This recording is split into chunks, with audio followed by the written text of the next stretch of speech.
we stayed present, informing, connecting, caring. Across Lagos, Port Harcourt, Benin, Abuja, and every heartbeat in between. Good morning, it's 11 a.m. and this is Reading 93.7 FM. My name is Vera Chuku and you know what time it is? Aha, this is What's Hot time, where we talk about everything trending on social media, but between who is back outside in Lagos, because, DJ Wills was just giving us back outside by SARS and Benson, and it's so crazy. I love that music. Anyways, welcome. This is where we talk about everything trending. If it is hot, we are talking about it. My name is Vera Chuku, your baby girl for life. Don't go anywhere. Stay with us. Hi, Praise. Hi, Vera. Hi, guys. Good morning. Thank God it's Thursday as usual.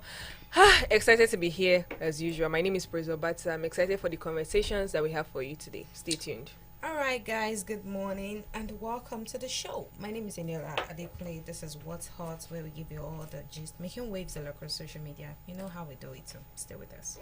Okay, stay with us. The first conversation rather is one that a lot of Nigerians will want to hear. Some people are for and against, but this is not even to shade any politician. This is just to talk about the facts in the country. So Peter Obi, he was speaking at the Nigerian Bar Association conference in Rivers State, where Obi said there were major gaps in Anambra's healthcare infrastructure when he assumed office. Doctors were on strike for 13 months, and the only thing the doctors have never said is why they went on strike.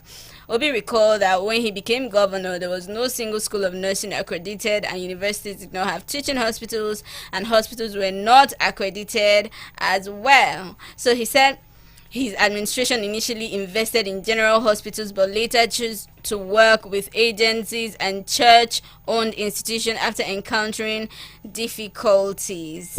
Defending his position, and eventually he said that the decision he took in his administration yielded lasting results, saying, "Go to Anambra today. We have the highest number of school of nursing. We have 3 teaching hospitals because of the decision I took."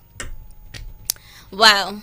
So it's a lot really, because we had this conversation on TV and I was like, why would Nigeria have to get to the point where we start comparing states and the death rate? The number of people that have died. When did we get here? How did we get here? That's why I said it's not even to shade the politician, because it's always a thing where you hear administration inherited problems. Every administration that will come will give an excuse at some point that they inherited challenges, they inherited problems.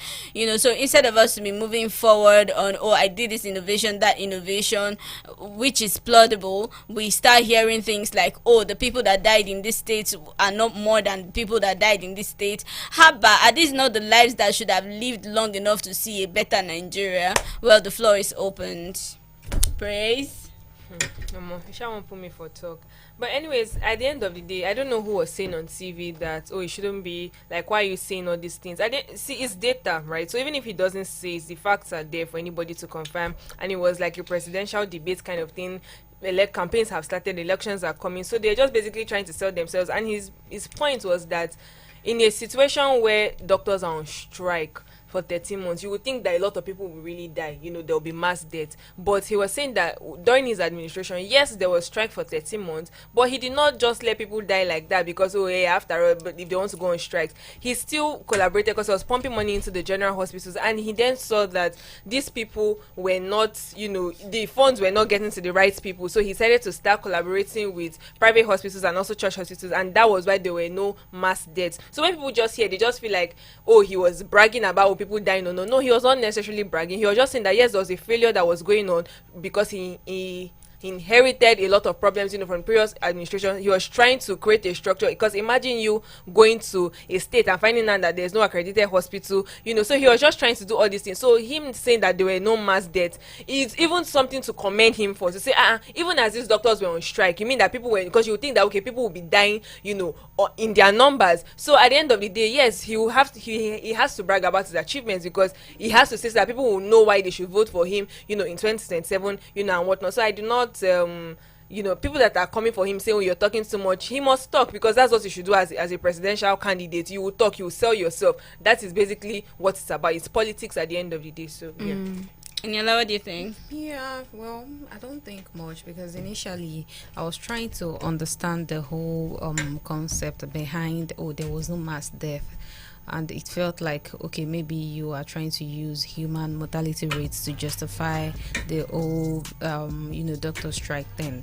But, Praise made me understand that he put some initiative in place. He was working with private hospitals and all that to actually make sure that the people had access to healthcare. So if you have been able to do that, I don't think anybody should fault you for that. I think he was just trying to get to the root of the problem. And the whole problem, the whole reason for the doctors going on strike wasn't even his in the first place. He met the problem there and was able to come with a solution. So that is what a leader should do. Don't just come and tell us that, oh, I met the problem there, hence it is not my issue. It is your issue as you are in government. Because you knew the problem. Yes, and he knew the problem, and he came with a solution, and they were able to counter everything, and everybody was fine in the end. So I think I'm cool with it. 100%. Well, yeah. Well, for me, I'll still ask, which sector in Nigeria is working well, and why do we have to get to the point where states are comparing death rates? And I commend his job, honestly, for having to accredit the hospitals, nursing school, and whatever. My fight is with administrations that will come, give excuses, and then all of a sudden Nigeria becomes a place where there's misplaced priority. You're investing in marriages instead of investing in hospitals or in doctors. A medical doctor, we saw viral videos of the fact that medical doctor cannot afford a car in Nigeria. The ones that are really good, they are looking for ways to leave Nigeria. So we hear that doctors are not being prioritized, teachers are not prioritized, yet somehow they have so much billions to invest in weddings. So that's the angle. Yes, that's the pained angle. Thank you. That's the very pained part I am coming from. It has nothing to do with Peter Obi himself, because as a governor, he did what he could, right? That's all we could say. But then at what point do we stop all this nonsense? People are human beings and they deserve to be saved. 100%. Let's move on, please. All right, moving on to another conversation. You guys, this one, it feels like it's a straight from an action movie, honestly. So this happened in South Korea on Jeju Island. Let me get to the story. A Jeju police officer has been alleged of falsifying 298 missing person cases. So this is a disturbing scandal coming from South Korea's Jeju Island, and it has raised questions about police accountability after an officer was arrested over the handling of hundreds of missing person cases. Investigators allege that the officer personally handled around 298 cases and improperly closed them. He reportedly told the family members that their relatives were safe or had been contacted, while deleting or falsifying information in the system. So the scandal became even more disturbing after several people previously reported missing were later found dead, and this case is now bigger than one allegedly corrupt officer, because how can one person have enough control over hundreds of missing person investigations for such manipulation to go undetected? This is the question I really would like to ask, and I feel like the South Korea police force, they are complicit. There is something going on that we do not understand in all of this case. But let me take a couple of comments before I give you my own point of view. So this is from Coco, and Coco says, how can he mishandle almost 300 cases? Is this not shameful that this is the incompetence of the Korean police and it has been exposed to the entire world? This is from Cozy, and it says there is a documentary on Netflix about South Korea, the tragedies, the survival, and it's made up of a few episodes. Each one is jaw-dropping on its own, and they even have one about serial killers that emerged during an economic crisis in the past. In short, it is not a safe place as it is made out to be. And this is from Gen2, and it's saying, I heard it deleted files relating to reports of missing persons from the police database. When a call came in, when a call comes in for a missing person, he goes back and dismiss it as false, that the missing person has been found, and thereby halting every necessary effort for search for the person. See, I honestly believe that this guy is not working alone. I think he's working with other people, because even in Nigeria, as useless as the Nigeria police force can be in most cases, and as as lacking as we are, especially with the whole database, with the whole investigation process, I don't think a single policeman from one, let's say, Ketu Alakbere division can just go ahead and be taking on missing person cases and have about 300 cases without a superior, without the DPO, without any other police officer in the station knowing about it.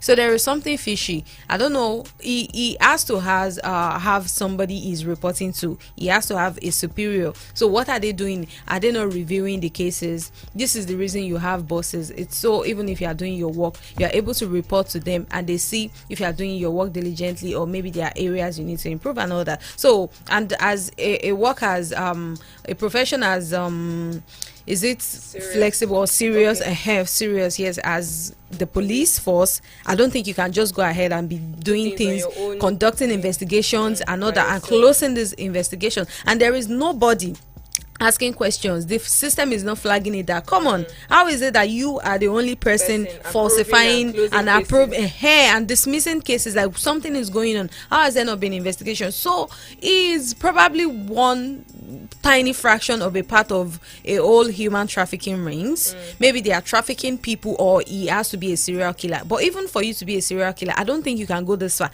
Almost 300 people, 298 people, and some people are even reporting that it might be more than that. So there is no confirmation of the number of cases he has even falsified. So how have you been able to close 300 cases and nobody has flagged it down, nobody has asked questions? So I'm sure he's working for somebody, and they should better hold on to that guy. They should make sure that he's not killed off to conceal anything, because this case is bigger as it seems. 100%. It feels like he's working with a trafficking ring. You know how when we bring it back to Nigeria now, allegedly we've heard stories of police collaborating with thieves. So it's not as if the police are actually thieves themselves, but those thieves would have settled them to say, okay, when you see us, don't come and disrupt our operation. So maybe in this case now, there's a particular ring that has been kidnapping tourists, because you know that tourists don't really know their way around. You take advantage of them. Yes. You kidnap them, so you already know that, okay, these are the kidnappers that are targeting these certain people. So when they now come to you that, okay, this person who is a tourist is missing, you already know that, okay, this one is my own case to cover. So you quickly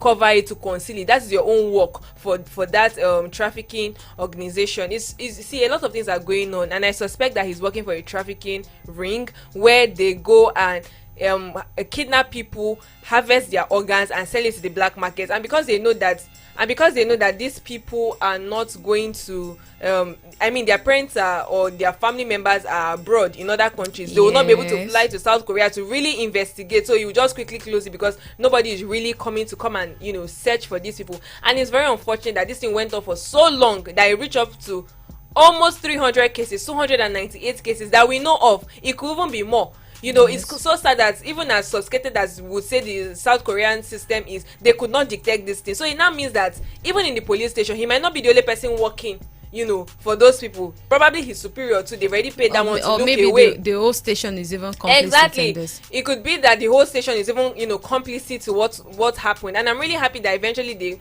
they caught him. And it's South Korea. They do not play with all these things. Investigations will be done so that we will now know, trace it to maybe a trafficking ring. Maybe they can even rescue these missing people. Maybe all of them are not dead. But it's so unfortunate how the people that are meant to protect lives and properties, that is the police, they are the ones that are now doing this kind of thing. They are rotten. Because see, aside that, this whole tourism thing now, I think social media is now making us realizing how difficult and how dangerous it can be, rather. Because I saw a video yesterday of a lady. She put the name of the specific tourist resort that she was at, and she was saying they were moving creepy. And right in the comments, one of the ladies also said, oh, she went to one with a couple of her friends, and they kept trying to isolate her from her group, like some of the people working in the hotel and all that. And she said she even asked one of the guys, managing the pool, to take a picture for her. And the guy took a picture and it was like, oh, you're so beautiful. I'm going to add you up on Instagram so I can send the pictures to you.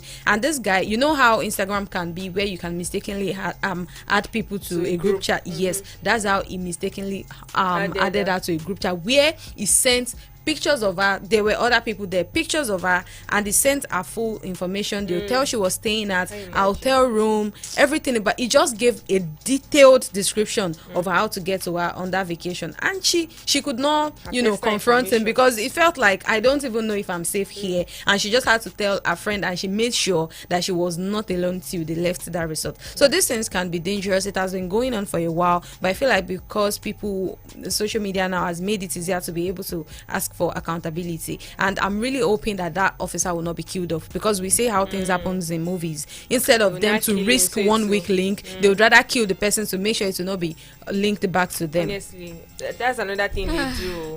So I think I've just been very quiet because when it has to do with life or more, it touch me, because those people are human beings first of all that are missing.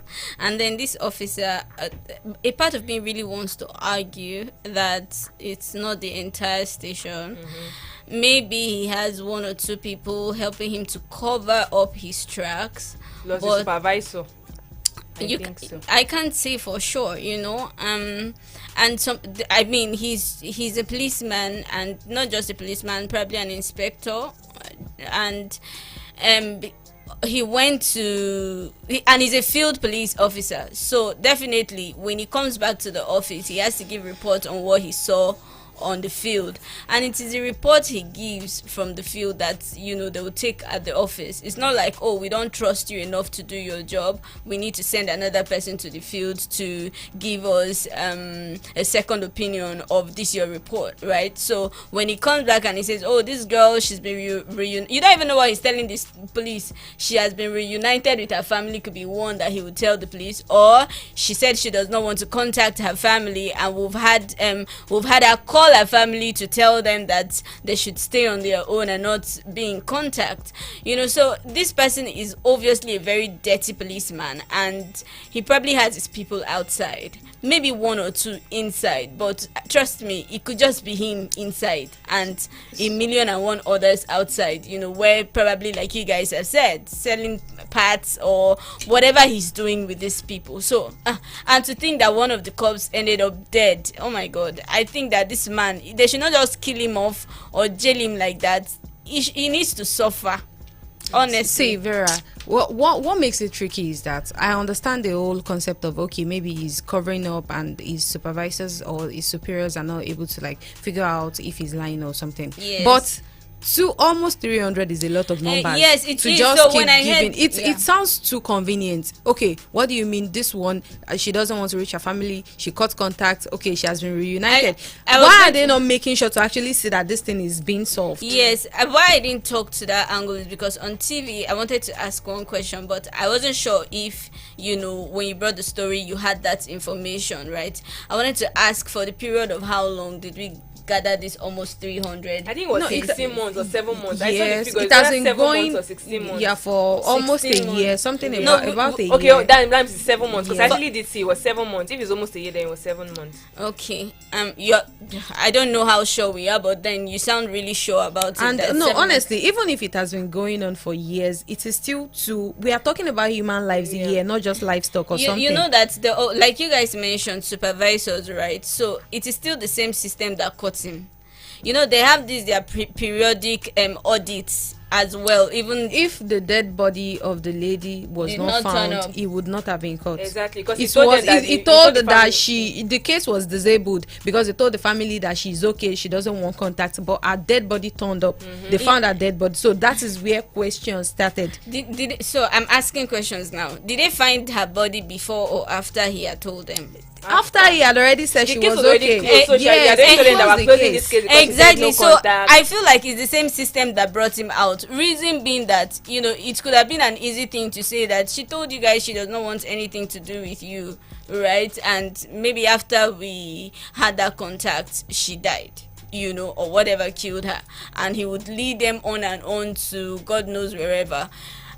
I'm trying to say, I'm trying to say that since the case did not happen once, all at once. I mean, you can't kill 300 people at once. Exactly. And be able So to get away he with would have that. had his way with the system. Yes, and it was the same system that exposed and it him. is now crazy that how porous the system gets for it to be able to allow an officer, because you're an officer, so it feels like the lives and properties of people are in your hands, and you should even be questioned more. The same way we give this power and authority to Nigerian police that makes them feel like they can do anything. This is why you see policemen wielding AK-47s in broad daylight, and the next thing, accidental discharge, and you kill people because you are not being held to a standard. For you to be in charge of lives and property of people, you should be held to a certain standard. So everything should not just be left as, oh, since he already said that, let us keep his words for that. In pastors, we have weird people that go around preying on people. So if we know that there are always people like that, despite the fact that the profession is supposed to be something to be trusted, but they still go ahead using that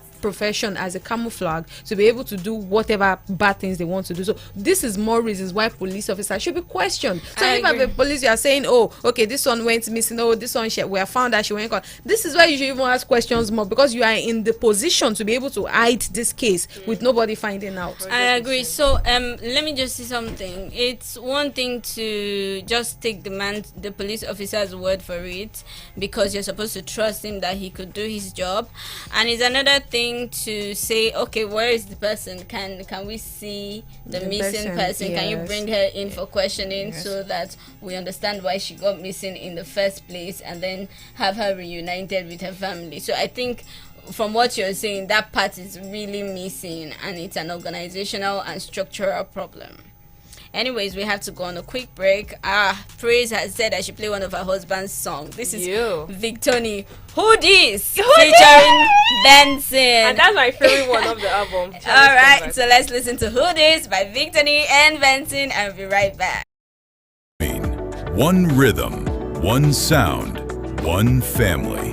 And now, beyond borders, streaming across continents, connecting Nigerians in the diaspora and global listeners searching for the sound of home. We didn't just grow, we grew with you. Through weddings and wins, through heartbreaks and hustle, through late nights, early mornings, and everything in between. Because it was never just radio. It's lifestyle, it's culture, it's connection.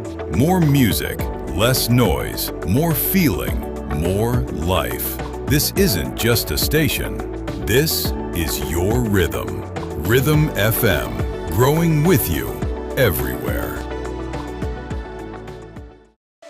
From your very first day in secondary school, to campus dreams that kept you awake at night, to that first job interview that changed everything. From traffic on 3rd Mainland Bridge to quiet midnight thoughts under an open sky, there has always been one frequency riding with you. Rhythm 93.7 FM didn't just play music, we scored your moments. When you celebrated, we turned it up. When you stumbled, we lifted your spirit. When the nation held its breath, we stayed present, informing, connecting, caring. Across Lagos, Port Harcourt, Benin, Abuja, and every heartbeat in between. One rhythm, one sound, one family.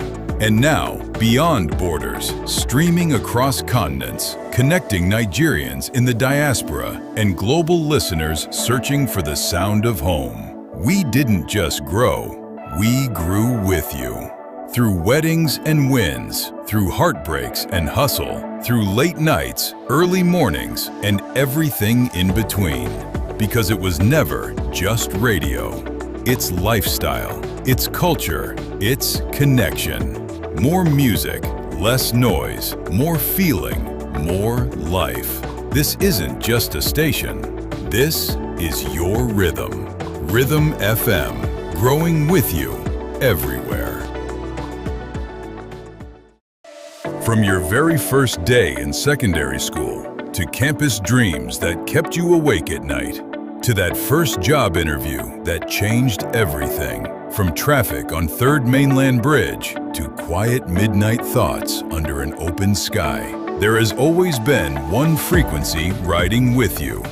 Rhythm 93.7 FM didn't just play music. We scored your moments. When you celebrated, we turned it up. When you stumbled, we lifted your spirit. When the nation held its breath, we stayed present, informing, connecting, caring. Across Lagos, Port Harcourt, Benin, Abuja, and every heartbeat in between.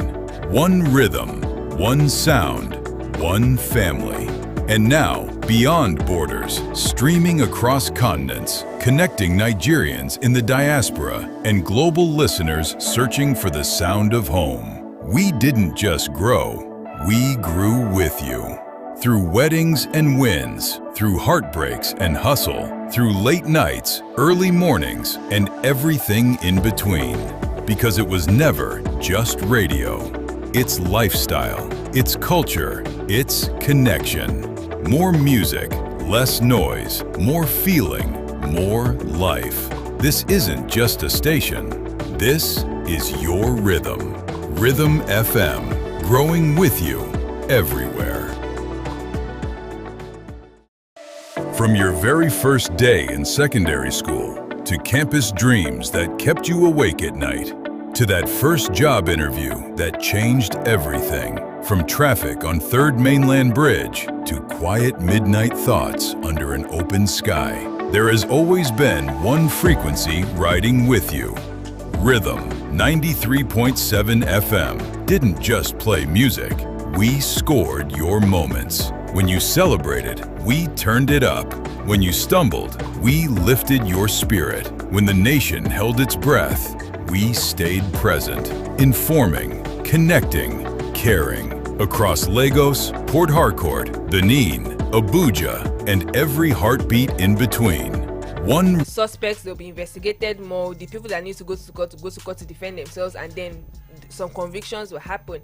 But then what happens to the victims? These women that were they there on their own accord? Were they, sexually exploited, or were they promised something? And maybe because sometimes when we talk about baby factory machines or baby factories, they will not lie to these young girls that I have a job for you. Maybe come and work as a house girl.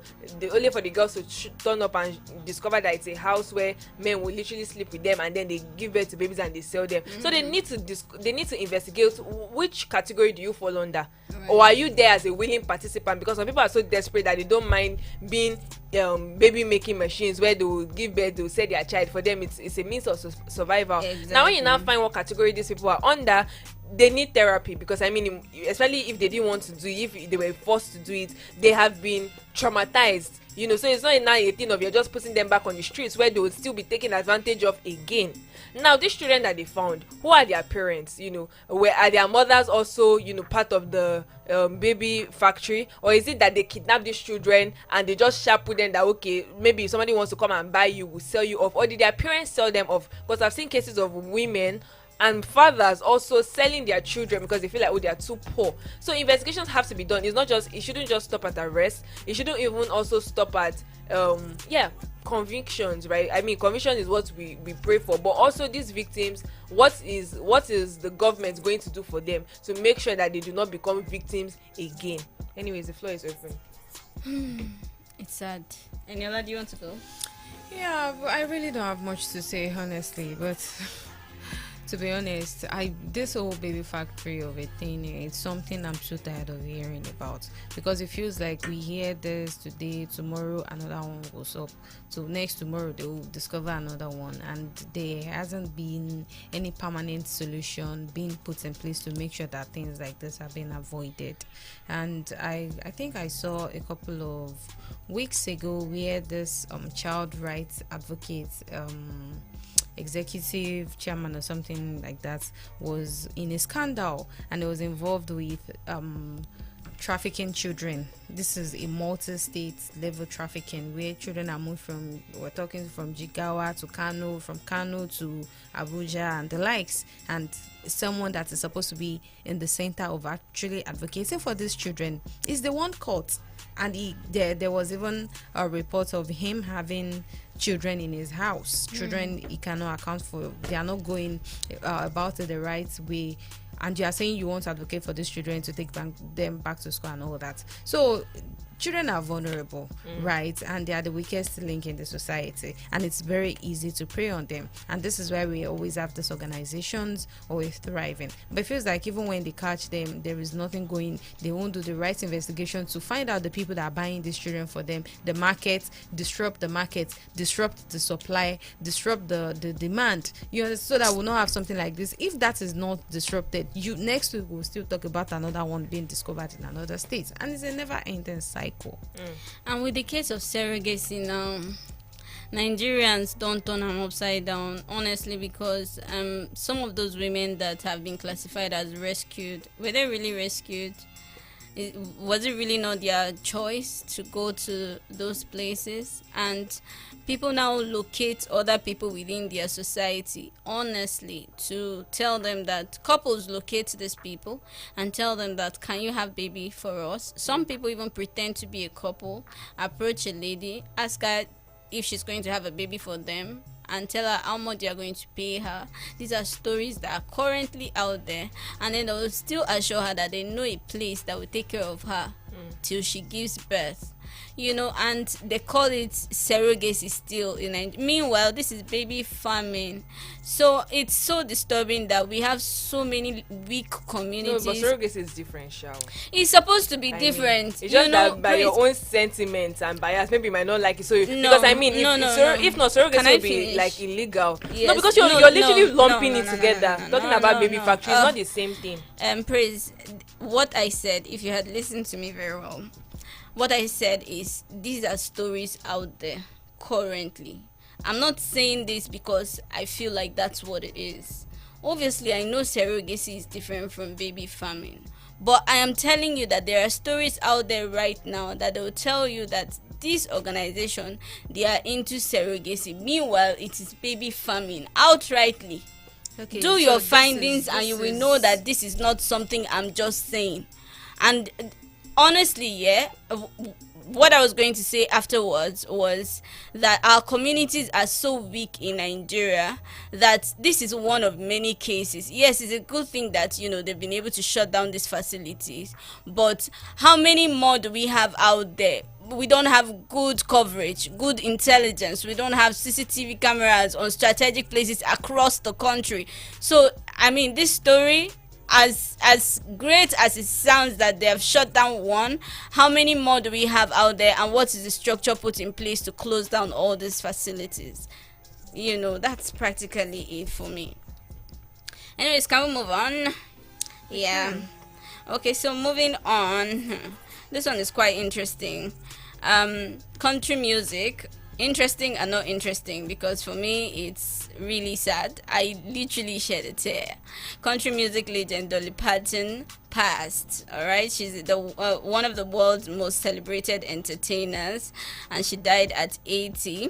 She was born January 19th, 1946 in Tennessee, and died on August 25th, 2026 in Nashville. You know, her death was as a result of, you know, health challenges, and I feel like she left a legacy behind. Honestly, the comment section is just, oh, R.I.P. legend, she was a hero. To me, Dolly was a hero because I got to experience through her music and the likes of Kenny Rogers from my dad, because it was more like generational gift. You know how they say, okay, this is your inheritance. So somehow in my family, because we love music so much, I feel like music was part of the things I inherited, you know, because having a father who loved music, that will play music from 1940s to 1970s to whatever, our catalog was really huge, and Dolly Parton was one musician that really blessed my soul with her music. Although, you know, she was an actress, philanthropist and all, but I can speak personally to the sadness that I feel that deep down within me to her passing, because her music, especially the Code of Many Colors, her music just really sends down messages over time, and yeah, I love her so much. May her soul rest in peace. I don't know what you guys have to say. Yeah, it's quite sad, but it's a life well lived, in my opinion. Yes. I mean, a lot of people have come on to show her love Yes. and all that. So, Even Trump had to drop the flag. so, I mean, she lived a good life, and people they gave her flowers before she died, and they are still giving her flowers. So Yes. It's sad, but it's a life well lived, in my opinion. Great. Yes, I mean, she has been living since the queen was born and the queen died. I mean, like Eniola has said, it's a life well lived. She did her bits, and she's more than just a singer. Oh, she could sing. She was also like a philanthropist. And one of the reasons why she did not become a billionaire was because she was always giving back to society, millions of dollars, giving back, because she felt like children needed to be educated. And the biggest lesson I'm picking from her life was, when she said, I didn't have children because I believe that God didn't mean for me to have kids, so everybody's kids could be mine. Now, I would always say that you don't have to be, you don't have to give birth biologically before you can be a mother. And in this case, we have seen how, she has contributed so much, impacted so much in people's lives. Because of her, some people are educated. Because of her, some people would know how to read and write. Because of the investment, that she has put in. And when women say, oh, they want to have careers, it's very valid, because I mean, from this career now, see the impact that she could make. Somebody that even came from poverty, she came from a small town. Before you knew it, with her talent, God blessing her, she became so big, and she gave back to society. And to tell you how structured this woman is and how deliberate she is about her life, before she died, she left instructions that, when she's 100 years old, they should release a final album. And I'm like, this woman is so intentional about things that she has done. Surely I'm happy for her. She has lived a good life, 80 years old, remarkable life. Now she has gone to be with her husband to continue her love story. And I mean, this is the kind of life we all aspire to live. Make so much impact, live old, because I mean, what else does she want to do again? She already do everything, do so much exploits. Now she has gone to go and rest, with the Lord. And she has, I think it was Beyonce's tribute. I don't know whether it was Beyonce or Miley Cyrus, but she said something. She said a lot. Then in the final thing, she was like, Dolly, you have earned your wings. And I'm like, oh my God, this is so like, bro, this is an angel right now. She has become an angel. She has done so much, and I'm sure that she's in, I'm sure, not as you God told me, but I know that she's in heaven. And rest in peace, Dolly. Amen. I like the fact that you said the part of release my album when she said 100. She should release the album when she's 100. So expect an album in 20 years. It's 2040 something. Wow, let's that's move crazy. on. God give us long life to Yes, be there. so Listen. okay, moving on. All right, moving on to the next conversation. So a woman has ended her marriage after alleged domestic violence, despite the fact that her husband was giving her $150,000 pregnancy payment. Okay, so earlier this year, the video actually went viral where the man was, boasting about the fact that he pays his wife $150,000 whenever she becomes pregnant. And in addition to the $150K, he also gives her $150,000 annually for each child until they turn 18. And that is alongside other financial benefits too. So, but the wife's latest account has now shifted the conversation dramatically, because she said she's ending their 8-year marriage over the fact that she has been experiencing multiple instances of domestic violence during the relationship. So now, I don't know, I think the bigger question is that, can extraordinary financial provision ever compensate for a relationship in which a person doesn't feel physically safe?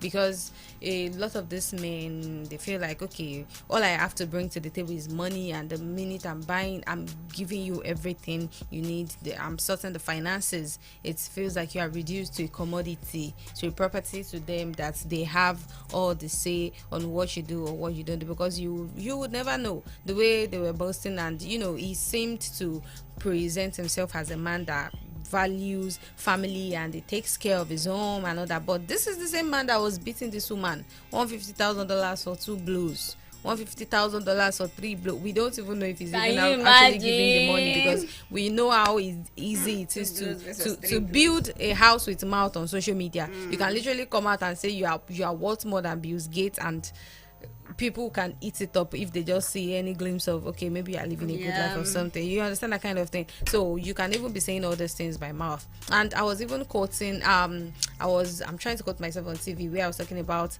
our senator that was slapping his wife just once or twice, Right. even after presenting himself slapped as her only twice. Like, I only slapped her twice. Like, it's just small slap. It's nothing small. So a lot of these men, and these are the same men that will have all the properties in this world, have money, have everything, but their wives will have nothing to their name just because they want to be able to hold you down financially. But this one, he said, is providing for her. We don't really know the full details because they went viral for that. But now she's leaving the marriage because she can't take the beating anymore. Don't worry, this story, we're just getting started. It's only the tip of the iceberg that you've heard from Eniola, because me, I want to rant, honestly. But regardless, we have to go on a quick break. I'll be right back. I want to play Coat of Many Colors by Dolly Parton. Oh my god, I love the song, and if you know it, make sure you sing along. Rhythm, one sound, one family. And now, beyond borders, streaming across continents, connecting Nigerians in the diaspora and global listeners searching for the sound of home. We didn't just grow, we grew with you. Through weddings and wins, through heartbreaks and hustle, through late nights, early mornings, and everything in between. Because it was never just radio. It's lifestyle, it's culture, it's connection. More music, less noise, more feeling, more life. This isn't just a station. This is your rhythm. Rhythm FM, growing with you everywhere. From your very first day in secondary school to campus dreams that kept you awake at night, to that first job interview that changed everything. From traffic on 3rd Mainland Bridge to quiet midnight thoughts under an open sky, there has always been one frequency riding with you.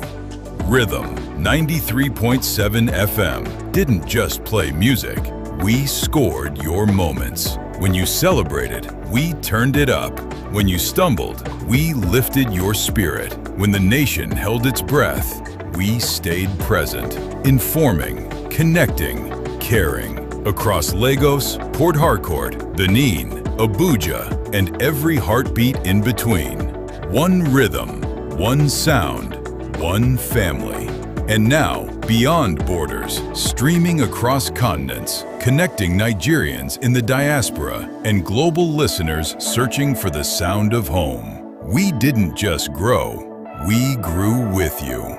Through weddings and wins, through heartbreaks and hustle, through late nights, early mornings, and everything in between. Because it was never just radio. It's lifestyle, it's culture, it's connection.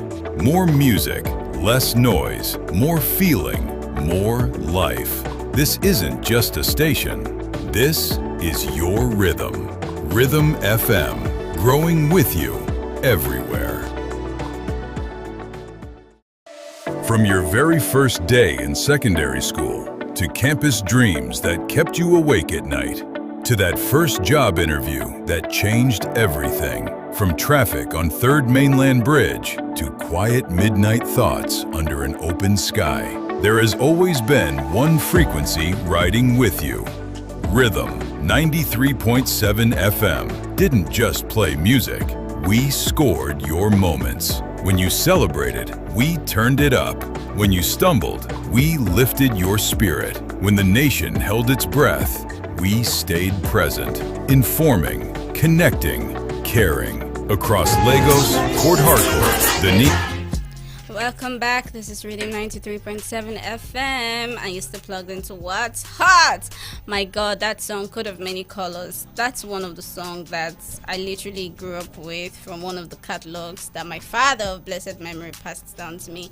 And I'd like to just say that one thing that song taught me over the years is content. God damn it. But then this is not about the song. Welcome back. We talked about trending stories before we went on a break. We talked about a viral couple, and the wife of the viral couple has gone viral again, talking about how her husband beats her up. And this is like the yada yada couple. And that man is known for, coming online to teach men how to love their women. Never hit your wife. You're a weakling if you do that. Make sure you take care of your woman. A man who takes care of his woman man is this, is that. He'll buy his wife most expensive gifts, only for me to realize that maybe this gift that he has been buying this woman is for apology. After I don't beat shake it come up from my eye, he'll wear his suit and tie and come up in front of his camera and be lecturing guys, love your wife, love your wife, love your wife. And I don't want to be a hater, but in most cases I find it weird when men feel the need to come online to like show off what they are buying their wives. It feel like you are overcompensating for something. Like, are you trying to perform? Is it because you are doing something you shouldn't be doing, hence you want the world to see you as the loving husband that you are not, and then you are coming out to show? Because I didn't even see the reason why you would come out to say, okay, I pay her 150k dollars every time she gets pregnant, and I even pay her 150k yearly. What do you even do to be able to afford that money? My sister, so this man won't tire me. If it was even a random couple, maybe, but this one is known for this, like coming out to tell men take care of your woman. Yet over the years he has been beating this woman black and blue. And what even made the woman stay? Fake. Anyways, I must applaud the woman, for having the confidence and self-worth and having the strength to finally leave. Because some women will still stay there and say, because their own self-worth is tied to the money that the man is giving them, or as long as it's, because a lot of people will even excuse domestic violence. I've heard people, particularly some pastors, say, after all, he's taking care of you, he's paying the bills, he's taking care of your children, just be forgiving him, be praying for him that he will change. Probably she had one pastor somewhere that was telling her that, and she was praying somewhere thinking that God will touch my husband, he will change. So that's for the people that have been asking that, but why did you stay so long, 8 years, you could have left and whatnot. Society also plays a huge role. How do we treat single mothers? How do we treat women that have left abusive situations? What is even the support system that is really there for them? Because some people will say, I'd rather stay here with a man that's taking care of me than for me to go, because once I go now, I don't have job, I don't have a degree. How am I going to feed? How will I fend for myself? So there are a lot of factors, why these people do not leave. And for this man, very performative. You're beating your wife and then you're coming to come and posture. Yes. It's the same way the David Martins guy was also coming to come and do clean aesthetics and whatnot. We found out that he's a very dirty person. Allegedly, from Alicia's story, right? Her exposing some images. So that's why we also need to be careful about the people that we idolize on social media. You only know what they show you. You don't know the real thing in most cases. So this guy now is coming to come and give advice. It's very easy to give advice, but see what you're doing in your own secret place, condemning men that are beating women, but doing the same thing. The hypocrisy is very loud. But like I said from the beginning, thank God she even found the strength, to eventually leave, because not all women leave. In fact, some women might not even be with rich men. They are with poor men, but because of, again, societal pressures, what will society say, what will people say, they will be staying in abusive relationships. Yeah, so money is good and whatnot, but no money is worth you receiving, slaps and receiving beating because of what? The money that you're meant to enjoy, you're using it to treat yourself. So is it really worth it at the end of the day? And also, husbands, it's not just about money, because some men feel like their role is just money. As long as I'm giving her money, and she can take any bullshit. I beg your pardon, she can take any bull crap, but like emotional stability is also there, love is also there, trust is also there. I don't think a woman who has a husband that is beating her will have any trust in that husband. You're meant to be her protector and her provider, so don't just do one and say, because I'm providing, I have a right to then beat her. You're also meant to be her peace, not her pieces. Thank you very much. Wow, meant to be her peace, not her pieces. I like that line. People concern me with that way I won't talk. Honestly. Anyway, should we move on to the next story? Okay, moving on to the next story. Do you want to go? Should I just take mine? No, you go. Anyways, ahead. Now this is coming from the tables of Kim Kardashian's daughter, Northwest, and also Kanye West's daughter and whatnot. Now she's saying, I want to work at Starbucks next year. I want to have a regular job. Nepo baby. This is somebody. So it was like a red carpet kind of thing, and her mother was there, and we were asking her questions. And I really do appreciate, her for this, because I know she's very privileged, but still I believe that there are some things that working with other people that are not your parents will give you, because your parents might be able to like excuse some things that you do, some bull crap. But when you're working with somebody that is not your parent, there's this discipline that you have. You have to be accountable to something. You have to show up. Probably maybe if she's working in one of her mommy's business, she can go to work by, let's say, 10, 11, 12. She can just stroll in. But when you're working with somebody that is not related to you, somebody that your presence or his money is dependent on your presence or your early coming to work, there's no way he's going to take that nonsense of you saying that, you want to come to work at 10 o'clock when you should resume work at, let's say, probably 8 o'clock. So I'm really happy that she even has the sense to say, I want some form of independence, right? Let me not just depend on, my parents' money because I'm a nepo baby. Let me go and learn sense outside. Let me go and learn how to work in a structure where people don't have to kiss my bum bum for things to work, because nobody gives a damn about you. Yes, you're this person's what are they calling, you're a celebrity's daughter, but like, because you're not the one feeding them, you meet different people that don't even give a damn about you. So I really like that she's taking this initiative to mix up with the average society, so that she can really see how life is and then appreciate the things that parents are even doing for her. But the floor is I open. call BS. Ew. Do you know why I call Say, BS? wow, I want to walk my And you're like, I didn't see that. You know, I call BS because this, to me, just feels like she just wants to cosplay as a poor person. wow. Because you won't tell me Wow. that wherever she's going to, they wouldn't know that this is Kim and Kanye's daughter. Wow, what if So that's do not- you But think? some people No, don't do you give a do you damn. think she will not get preferential treatment? some people do. Maybe from her see, honestly, and you're like, I get where you're coming from, but some people don't care. Do you I know? understand that some Some people people don't in care. fact, some people want But to punish her for her wealth. Say, you Starbucks wait. is a big organization, right? And they even leverage on this influencer culture. They leverage on, getting popularity from people. So we are talking about the daughter of one of the most influential celebrities Yes, but- coming to work under Starbucks. Can I now? It feels like PR to me. Anti-I. I want to hear what Vera has to say. I hope she's Go on my on. side. Let's go. I don't, Eniola, you cited a real problem, but it is not her problem. No, I'm not faulting her. Yeah, because if the world has to look at it from that angle, then she should not be out there working for anybody. And why I like what Praise said is because she gets to learn real life experiences, that this is the way the real world is, the real world out of our bubble, my family bubble is. Because when you step out of that bubble, a king is a king in his own house. Oga, you will see somebody who no reach your cleaner self, will be putting you in order, and you have to follow, because you need to learn how to serve, you need to learn how to grow in a working environment. So, but what you cited is real.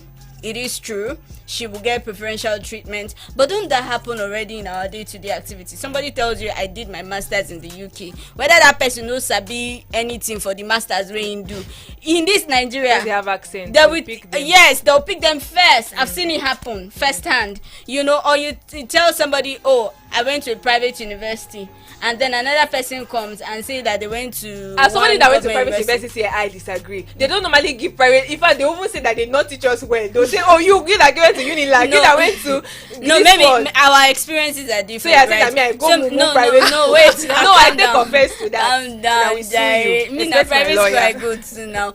But I lived in Port Harcourt, so I can Yeah. speak from the experiences I have gathered, while Praise can also speak from hers. But over there was a time when private school was really honored, because it was not the results and certificates were not honored because they taught you well. It was a thing of, okay, maybe you are from a rich family home, that's how you could or afford from a a private stable home.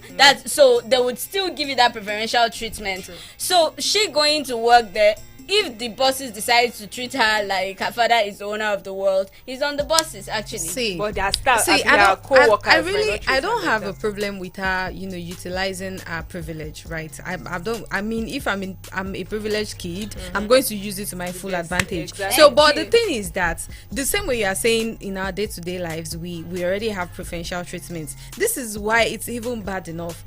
Because Starbucks is all about making profits. So whichever way they are going to drive traffic to their sales and all that, they will utilize it. So you mean to tell me I have, let's say she has one or two bosses that are all big on discipline. The organization as a whole, they will still give her that preferential treatment, because we would rather leverage Kim and Kanye's daughter let me working tell you, for if us I was than a trying boss- to prove a point or trying to say we are disciplined. My They yada, just treat sister, her yada. like She an will still- average. They just she treat will her still- know how they will treat their She will regular. still They get can't. that. They should She's just treat her the all way they na treat their cosplay in the end. regular. I just want to Wait experience. now. But if she doesn't go and work life nights, you that will for say she's a an entitled big- girl. She but didn't work for that's anything how she you- had. We have a lot of Depo babies that don't go and work. But in can I say Starbucks, something and they still extra? do fine. Can I say something Yes. extra? Yes, you can call it cosplay, but if I was her boss, I would obviously not treat her like the rest. You are coming with billions or millions of followers. First of all, come and do one ad for us. Exactly. Sharp. There, so And you want know to tell what? me? If I was a lawyer eh. or a mother, I would not say, come, ask for equity. Oh no, of course they will Sharp, leverage she that. don't enter board of directors. That's one thing the Kardashian families are known for. So of course, so you want to tell me now that with So all is the it influence that she's message coming they send her go with, to with all the Starbucks? influence she's now coming with, one supervisor will not say, not. You have to go and serve the customers, Yes, and Oga will not say, madam, you know, she say now she dey So, bring money Eniola, for what us. you now want Calm gone, down. gone? No, You no, that no, she no. should not I see don't. real Me, life I'm just the way saying it it. No, is. I'm not saying she should not see real life the way it is. Me, I'm just saying that all this is cosplaying to me. It's cause it's just like, let me go and try how this You poor see, she people. said, don't use are my reality. reality. Still, Exactly. My culture is not your costume. So we now we will be lapo babies now. You want to use your my head. own life. You want to use and do. Let me just experience it for a bit. I beg. Oh my God. I She should have understand. her fun. She should have her fun. I understand Eniola, but this is where we have to go on my life be my everyday life. You want to use and check out whether Exactly. I get you. But regardless, this is where we have to go. It feels like today's conversation should not end already, so you know. But have a wonderful day if you can. My name is Vera Chuku, your baby girl for life. Hi guys, lovely chat. Thank God it's Thursday. Tomorrow weekend go start. Party jaye. Anyway, see you tomorrow. My name is Praise Obata. All right, guys. Thank you very much for staying tuned. I hope you enjoyed our conversation. My name is Eniola Adekune. I'll see you tomorrow. Yes, we want to play dancing. This is Rhythm FM's hit song of the week. This is Dancing by Dance Georges Nate. along. It's hot. One rhythm, one sound, one family. And now, beyond borders, streaming across continents, connecting Nigerians in the diaspora and global listeners searching for the sound of home. We didn't just grow, we grew with you. Through weddings and wins, through heartbreaks and hustle, through late nights, early mornings, and everything in between. Because it was never just radio. It's lifestyle, it's culture, it's connection. More music, less noise, more feeling, more life. This isn't just a station. This is your rhythm. Rhythm FM, growing with you everywhere. From your very first day in secondary school, to campus dreams that kept you awake at night, to that first job interview that changed everything. From traffic on 3rd Mainland Bridge to quiet midnight thoughts under an open